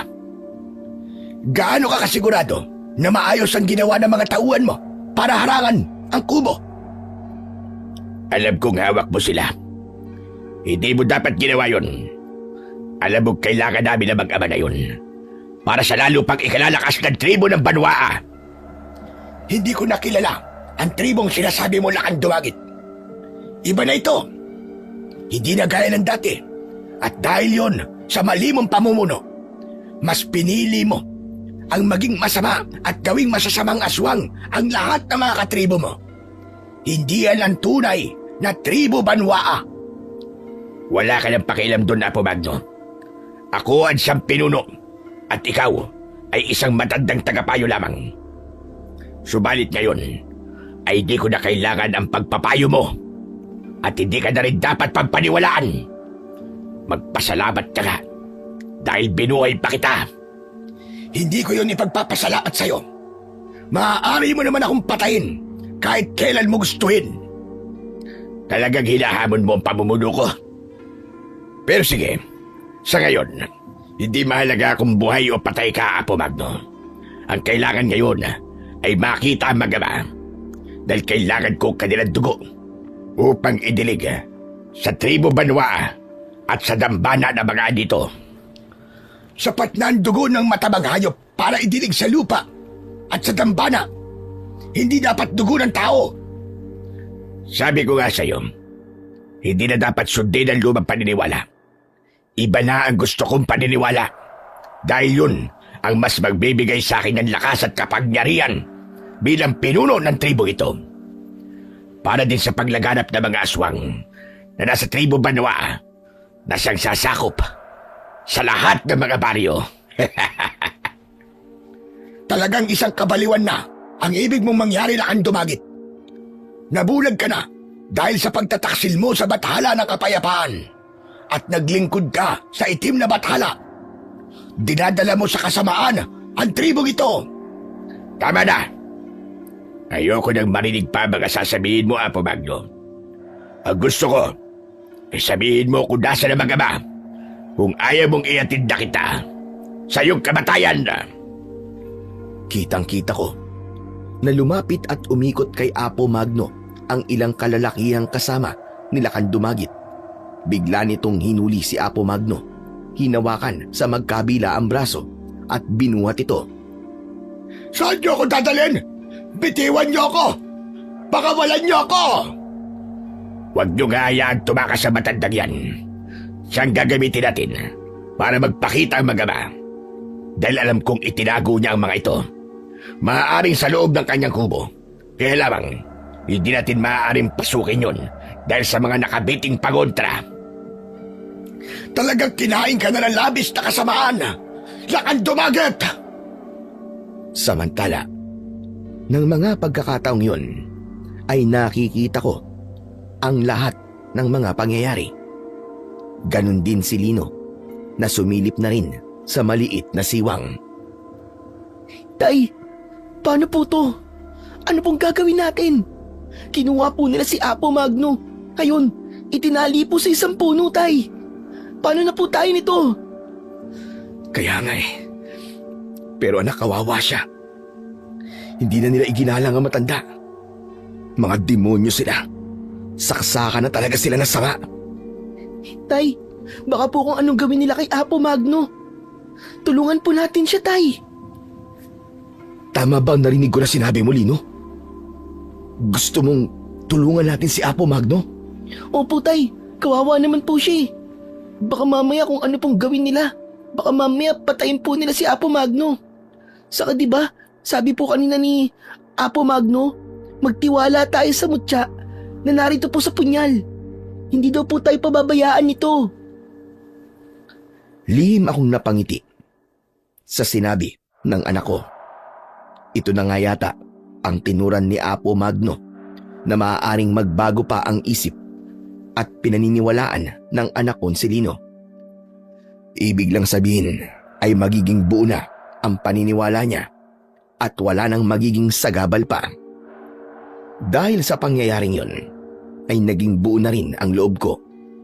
Handa na kaming humarap kay Lakan Dumagit para iligtas si Apo Magno at tapusin ang kasamaan ng mga aswang. Nasa aming braso ang pulseras at kapwa namin hawak ang punyal na may mutya ng bulalakaw. Maya-maya pa, lumabas kami ng kubo. Hoy! Kung kami ang hanap mo, nandito kami! Kaya pakawalan niyo na si Apo Magno! Apo Magno, madali naman palang kausap ang mag-amang ito. Hindi na kailangang hanapin at di ka na rin dapat pampilitin. Hayaan na sila. Nagpakita na ang mga daga na nagtatago sa lugar. Pedro! Lino! Mag-iingat kayo mag-ama! Maging bulang dapat ang pananalig nyo! Hindi dahil nagpakita na kayo ay pakakawalan ko na si Apo Magno. Malaking kalokohan yon. Ginamit ko lang siya para palitawin kayong mag-ama. Pero wala na kaming planong pakawalan pa ang matandang hukluban na ito. Dahil pakialamero siya. Hadlang sa aking mga plano. Sinungaling ka! Lakan Dumagit! Isa kang kampo ni Satanas! Para hindi ka na magalit pa, Apo Magno. Mas maigi siguro na unahin ka na namin. Tutali matanda ka na at wala ka na rin silbi. Sige mga kasama, tusukin ang sibatang tagiliran na matandang yan. Una nating ididilig ang dugo niya sa lupang ito. Subukan niyong gawin yan! Sige! Subukan niyo! At may paglalagyan talaga kayo sa akin! Aba! Palaban ng mag-amang ito. Hindi nila alam ang kanila sinasabi.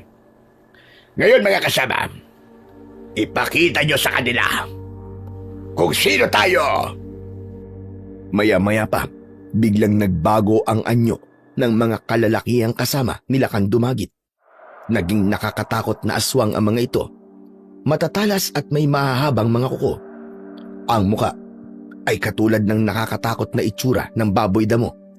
Maging si Lakan Dumagit ay nagbago na rin ng anyo. Mas nakakatakot at mapanganib ang anyo nito. Ngayon, tignan ko kung hanggang saan ang tapang niyo mag-ama. Hindi ang gaya niyong mga mahihinang uri ang hahadlang sa aming mga aswang dito sa tribo ng Banwa. Pagkatapos niyang sabihin yon, Nagtalikuran kami ng anak kong si Lino. Anak, kumanda ka. Hawakan mong maigi ang punyal. Manalig ka sa tulong ng mutya ng bulalakaw at ng bathala ng kapayapaan. Opo, Tay. Handa na po ako. Para din po sa kaligtasan ni Apo Magno. Pagkatapos nun, biglang umatake sa amin ang mga tauhan nila Kandumagit na nasa anyo ng aswang. Pero hindi kami papayag na maunahan kami. Kaya hinarap namin yon gamit ang punyal na nasa aking kamay. Nakakagulat ang mga sumunod na pangyayari dahil hindi ko may paliwanag, pero tila kidlat sa bilis ang kilos namin ng anak ko para harapin ang mga aswang. Nasugatan namin ang mga ito. May mga nahiwa ang tiyan at lumabas ang lamang loob. Kaya mali sila Kandumagit na dugo ni Apo Magno ang unang ididilig sa lupa ng tribo Banwaa. Hindi yun ang nangyari, kundi dugo ng kapwa nila katribo ang unang dumilig sa kanilang lupain. Subalit hindi doon natapos ang pakikipaglaban namin ni Lino. Dahil nga napatay namin ang mga kasama nila Kandumagit at may grupo pa ng mga aswang ang dumating. Sila man ay handang pumatay at mamatay. Agad silang sumugod sa amin. Nakipagsabayan naman kami ng anak ko at patuloy na lumalaban. Nang makita nila Kandumagit ang mga kasama na unti-unting nauubos, ay tumulong na rin ito. Ako ang kanyang hinarap. Si Lino naman ay patakbong lumapit kay Apo Magno para tulungan ito. Apo Magno, papakawalan ko po kayo.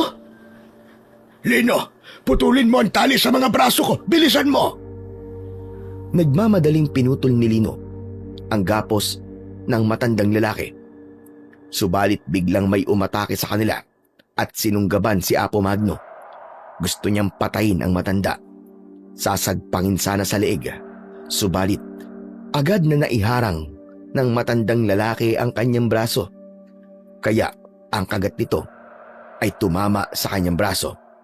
Samantalang ako naman ay ipinagpatuloy ang pakikipaglaban sa iba pang mga aswang. Nang makakuha ng tiyempo si Apo Magno, ay tumakbo ito patungo sa kanyang kubo. Hinila nito ang braso ni Lino hanggang sa makapasok sila sa loob. Alam kong ligtas sila doon. Salamat at nakapasok tayo dito sa loob ng tirahan ko. Ligtas tayo dito, Lino. Hindi sila makakapasok kahit anong uri pa sila ng aswang. Hindi niyo po ako dapat tinatak papunta dito, Apo Magno. Pero kailangan iligtas din kita. Kaya ko pong labanan ng mga aswang na yun. Tutulungan ko po si tatay. Baka po mapaano siya. Ang pangkaraniwang aswang lang ang kaya mo, Lino. Hindi ang lakas nila Kandumagit. Kaya ang tatay mo na ang bahala sa kanya. Mas malakas siya at kayang tapatan ng lakas ng pinuno ng aswang na sila Kandumagit. Pero nag-aalala po ako sa kanya, Apo Magno. Sabi ko nga sa'yo, kakayanin ng tatay mo na harapin ang mga aswang. Naging palagay ang loob ko nang matiyak kong nasa loob na ng kubo si Lino kasama si Apo Magno. Kaya makakapag-focus ako para harapin ang iba pang halimaw at ang kanilang pinuno. O ano? Hindi ka pa rin ba uurong lalaki? Gusto mo talagang ipandilig ang dugo mo dito sa lupain ng aming tribo? Ang dami mong sinasabi, napakadaldal mo. Saka hindi ko pa ihintulutan na gamitin mong pandilig ang dugo ko. Dadaan ka muna sa ibabaw ng aking bangkay. Matapang na lalaki. Sige, titignan ko kung hanggang saan ang tapag mo. Nakita kong yumuko sila Kandumagit. Muli ay nagbago ang anyo niya. Mas naging nakakatakot at higit na lumaki.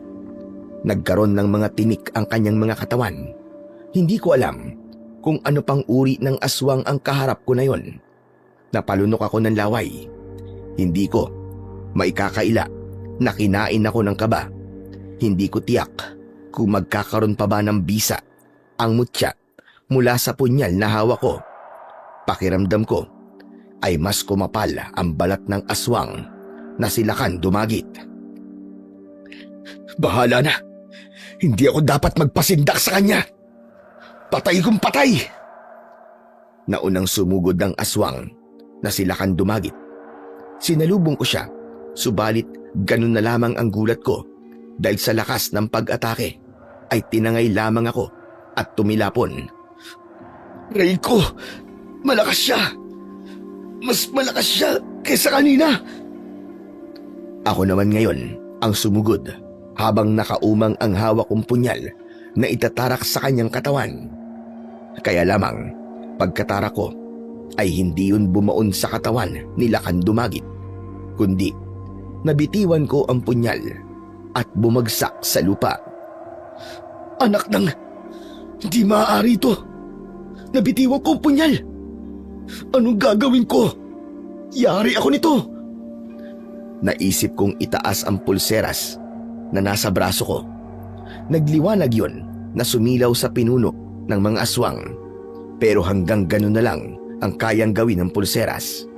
Kailangan ko pa rin ang patalim para gamitin sa aswang. Nakaramdam na ako ng takot dahil hindi ko pa nakukuha ang punyal na tumilapon. Nakita ko na pinaghahandaan na nila Lakan Dumagit ang pagsugod sa akin na siyang maaaring maging kamatayan ko. Ngayon na ang katapusan mo, lalaki. Maididilig ko na ang dugo mo sa lupain ito. Saka na lang ang dugo ng anak mo. Bago pa makalapit sa akin si Lakan Dumagit na pinuno ng mga aswang, ay nakarinig ako ng yabag ng kabayo. Mula sa kalayuan ay nakita kong paparating si Alkitran at hila niya ang kalesa. Ang pagdating niya ay umagaw ng atensyon ni Lakan Dumagit. Anong kalokohan ito? Gusto rin ba sumali ng isang kabayo sa labanang ito? Alkitran! Malakas kong tinawag ang aking alaga. Patuloy naman itong tumatakbo papalapit sa aking kinaroroonan. Ano bang magagawa ng isang kabayo sa taglay kong lakas? Kaya hanggang diyan ka na lang, kabayo. Huwag kang lalapit at madadamay ka pa sa kamatayan ng iyong amo. Narinig ko ang paghalinghing ni Alkitran na tila nagagalit sa gagawin ni Lakan Dumagit. Ayoko nang patagalin pa ang pagpatay sa'yo. Nauuhaw na sa dugo mo ang lupaing ito sa tribo ng Banwa. Itinaas ni Lakan Dumagit ang kanyang kamay na may matutulis at mahahabang mga kuko. Yun marahil ang gagamitin niya para tapusin ako ng tuluyan. Wala na akong magagawa kundi tanggapin ang aking kamatayan. Subalit bago pa magawa ng pinunong aswang ang kanyang masamang plano sa akin, ay muling humalinghing ng malakas na may kasamang pag-atungal si Alkitran. Hindi ako makapaniwala sa mga sumunod na nangyari dahil nagliwanag ang itim na katawan ni Alkitran. Kasunod nun ay ang unti-unting pagbabago ng kanyang itsura. Lumaki ang katawan na mas malaki pa sa aswang na si Lakan Dumagit. Naging isang tikbalang si Alkitran at agad niyang sinunggaban si Lakan Dumagit. Silang dalawa ang nagpambuno. Malakas at magkabila ang tadyak ang ibinigay ng tikbalang sa aswang na si Lakan Dumagit. Samantala, ng mga pagkakataong yun ay nagtataka ko habang pinanonood ang mga pangyayari. Hindi ako makapaniwala pero kitang-kita ko ang bawat eksena at ang ginagawang pagtatanggol sa akin ni Alkitran. Hanggang sa halos hindi na makatayo ang aswang dahil sa lakas ng sipa sa kanya ng tikbalang. Nang makita kong nangihina na ito, ay agad kong dinampot ang punyal na nasa lupa. Patakbo akong lumapit sa kinaroroonan ni Lakan Dumagit na hirap makatayo. Paulit-ulit kong isinaksak sa kanyang mata ang punyal. Yun ang bahagi ng kanyang katawan na alam kong maaaring baunan ng hawak kong patalim. Nang bumaon ang punyal sa mata ng aswang, ay pinabayaan ko na yon na nakatusok. Maya-maya pa ay nagliwanag ang punyal at umapoy ito. Humalat ang apoy sa katawan ng aswang na silakan dumagit hanggang sa ang buong katawan na niya ang natutupok. Wala itong nagawa kundi magpagulong-gulong, pero hindi niya na nagawa pang patayin ang apoy na sumusunog sa kanyang katawan hanggang sa tuluyang masunog ang kabuuan nito.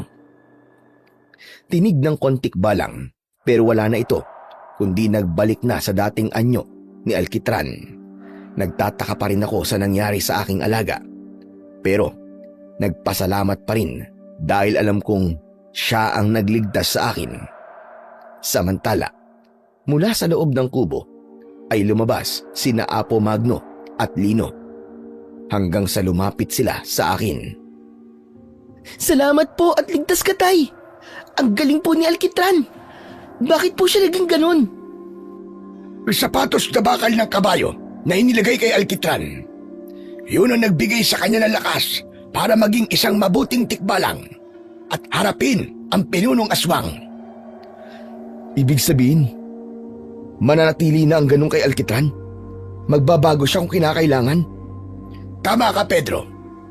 Si Alkitran ang magiging kakampi mo para ipagpatuloy ang pagiging manunugis. Siya ang magliligtas sa'yo sa panahon ng kagipitan. Maraming salamat sa ginawa mo para sa tribo Banwaa. Wala nang pinuno ng tribo na silakan dumagit. Nasunog na siya. Paano na po ang inyong tribo? May mga natira pa. Sila ang ibang mula sa tribo Banwaa na piniling manahimik at hindi sumunod sa mga masamang pamumuno nila kan dumagit. Sa kanila magsisimula muli ang aming tribo. Isang tribo na nagmamahal sa kapayapaan at nagtatakwil sa gawang kadiliman.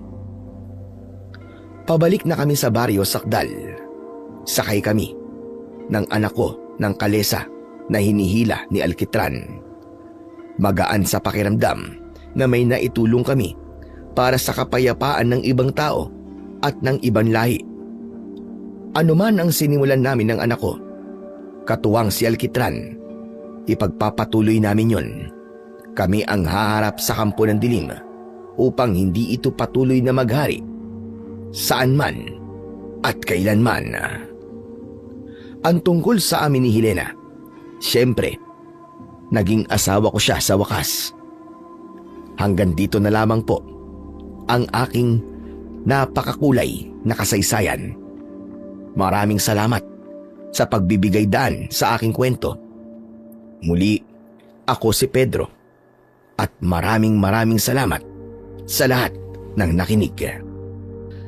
Laging pumipili ang tadhana ng taong pinagtitiwalaan, nakakasangkapanin upang panatilihin ng kabutihan at kapayapaan.